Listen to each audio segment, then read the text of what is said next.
Hello दोस्तों। कहानी कही अनकही में आपका स्वागत है। पूरे 2 दिनों से कुंदन बुखार में तड़प रहा था, पर घर के लोगों को फुर्सत ही नहीं थी कि उसकी देखभाल करे। यहाँ तक कि उसकी पत्नी एकता भी अपने कजिन की शादी में इस कदर व्यस्त थी कि उसे पूरी तरह नौकरों के सहारे छोड़ दी थी। कुंदन को प्यास लगी थी, पर उसे किसी को भी पुकारने की इच्छा नहीं हुई। उसका अंतःकरण शोक और निराशा से विदीर्ण हो रहा था। उसने कभी सोचा भी नहीं था कि उसकी यह दुर्दशा होगी, पर अपनी इस स्थिति के लिए किसे दोष देता। घर जमाई बन इस घर में रहने का उसका खुद का फैसला था। वह पत्नी को भी बेवफा और स्वार्थी कैसे कह सकता था। उसका व्यक्तित्व ही इतना दुर्बल और निरुपाय हो गया था कि वह निरंतर सबके द्वारा छला जा रहा था। बस एक गलत कदम और उसके जीवन की दिशा ही बदल गई। उसके पापा कैलाश नाथ, जो कभी उसके सबसे अपने थे, जो उसकी सबसे ज्यादा चिंता करते थे, जो उसके आदर्श गाइड, फिलोसफर और माँ भी थे, उसी पर उसने शक किया, घृणा की, जिसका परिणाम अब भुगत रहा था। जब किसी की आत्मा पर संशय का पर्दा पड़ जाता है, वैसा संशयी व्यक्ति कभी सही गलत का अंतर समझ ही नहीं पाता है। पापा के प्यार पर संशय ने ही उसे अपने घर परिवार के लिए अजनबी बना दिया। आज उसे अपनी माँ सरला देवी की भी बहुत याद आ रही थी, जो उसकी छोटी से छोटी खुशी के लिए भी अपनी बड़ी से बड़ी खुशी कुर्बान करने के लिए हमेशा तैयार रहती। उसके एक पुकार पर अपने सारे काम छोड़ उसके आगे पीछे दौड़ती रहती। कभी उसे हल्का सा बुखार भी आ जाता तो वह कभी उसके सिर सहलाती, कभी पैर दबाती। इस बात के लिए पापा अक्सर उन्हें समझाते, थोड़ा बहुत बुखार हो जाना सामान्य सी बात है, इसमें घबराने की क्या बात है। तुम्हारे इस तरह घबराने से मैं भी नर्वस हो जाता हूँ। उसे स्कूल से आने में ज़रा सी देर हो जाती तो वे सड़क पर आ खड़ी होती। उनका सुबह से शाम तक का समय उसी के इर्द गिर्द उसके आराम का ख्याल करते गुजरता। उनका यह जुनून देख पापा अक्सर भुनभुनाते, तुम्हारा इतना ज़्यादा लाड़ प्यार इसे ज़रूर बर्बाद कर देगा। पर माँ का अटल विश्वास था कि उसका बेटा एक दिन बहुत बड़ा आदमी बनेगा। 10th में जब उसे 93% मार्क्स मिले, उनकी खुशी का ठिकाना ना रहा। पूरे मोहल्ले में मिठाई बंटवाई, पर जल्द ही उनकी खुशियों को किसी की नज़र लग गई।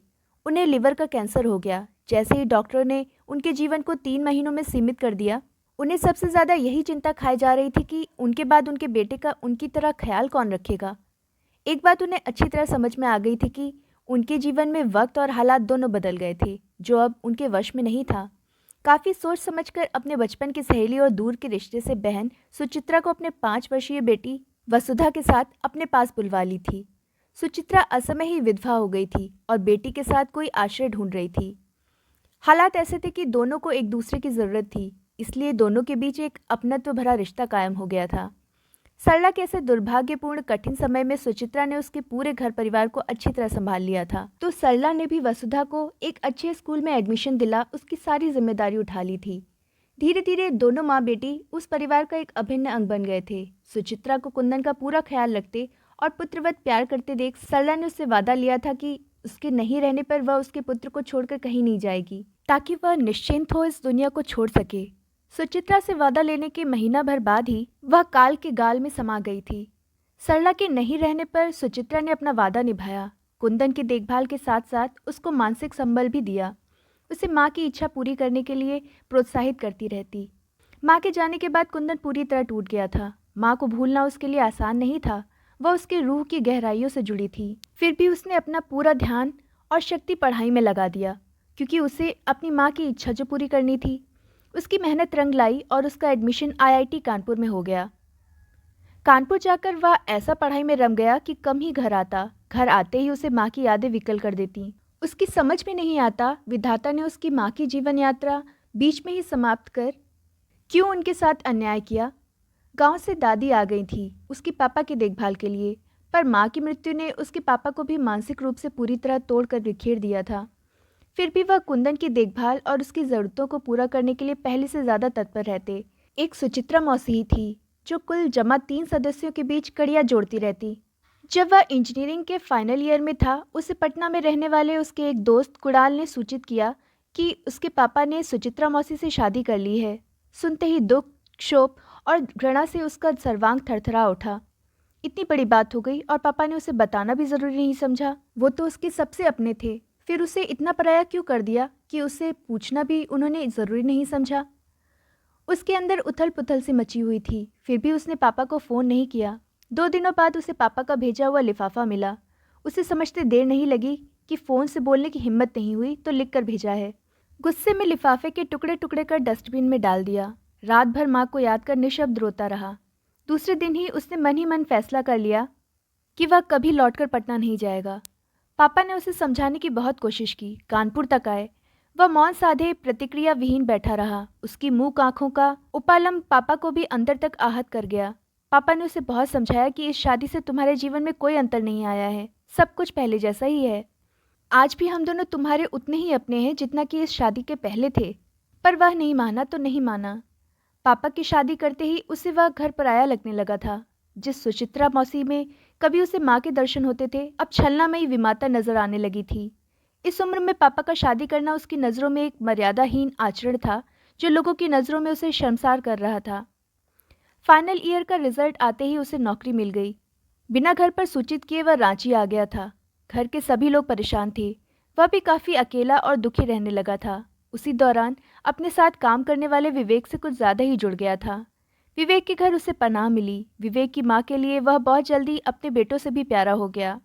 भयंकर तूफान के गुजर जाने के बाद घर परिवार से बिछड़ा पक्षी उस बहेलिया को ही अपना मान लिया जो जाल बिछाए उसे फांसने के लिए बैठा था। फिर तो विवेक की माँ राधिका देवी ने झटपट इस बेशकीमती नगीने को अपनी बेटी एकता की अंगूठी में जड़ने में देरी नहीं की।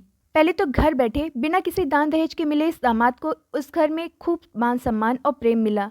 एकता भी खुश रहती। ससुराल की वर्जनाओं से मुक्त यहाँ घूमने फिरने की पूरी आज़ादी थी। कुंदन ने भी सहज वहीं रहने का फैसला ले लिया।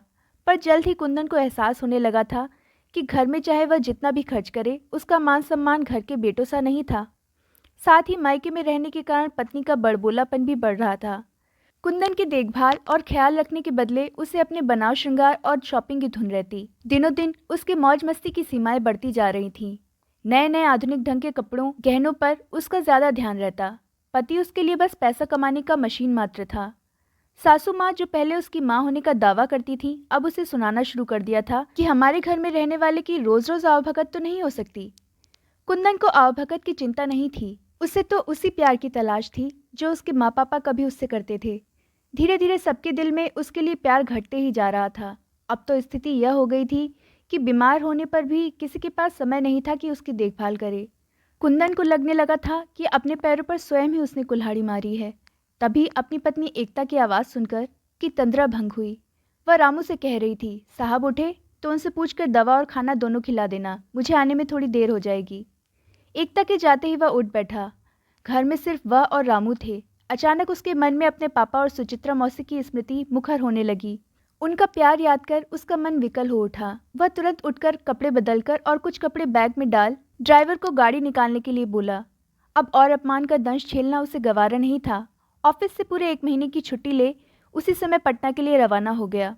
रात भर के सफ़र के बाद सुबह की उजास फैलने के साथ वह पटना पहुंच गया। वहां पहुंचते ही उसे ऐसा लगा जैसे वहां का कड़कड़ उसे पुकार रहा है। इस धरती, आकाश और हवा में जाने कैसी संजीवनी थी कि उसके सारे दुख, संताप और बीमारियां पटना की धरती पर पहुंचते ही जाने कहाँ लुप्त हो गईं। जैसे ही कार आकर उसके अपने घर के गेट के सामने रुकी, अपना वह पुराना घर उसे किसी आत्मीय स्वजन से कम नहीं लगा। अनायास ही उसकी आंखें भर आईं। गेट खोलकर अंदर आया तो सामने ही पथरीले आंगन में बैठी सुचित्रा मौसी चावल बीन रही थीं, पहले की ही तरह अपने काम में मगन। उन्हें पता ही नहीं चला कब उनके बगल में कुंदन आ खड़ा हुआ। जैसे ही उसने झुककर मौसी के चरण स्पर्श किए, उन्होंने चौंक कर सिर उठाया तो सामने कुंदन को देख थोड़ी देर के लिए एकटक देखती रह गईं। फिर उसे खींचकर सीने से लगा फूट फूट कर रो पड़ी। आहट सुन पापा भी बाहर आ गए। उसे देख उनकी आंखें भी छलक आईं। उसे लिए हुए वह घर के अंदर आ स्नेह से उसकी पीठ थपथपाते हुए उसके करीब आकर बैठ गए। उसे लगा अपने ऐसे होते हैं जिन्हें अपने मान अपमान से ज़्यादा अपनों की चिंता होती है, जिन्हें अपने रिश्ता तोड़ने के बदले झुकना पसंद होता है।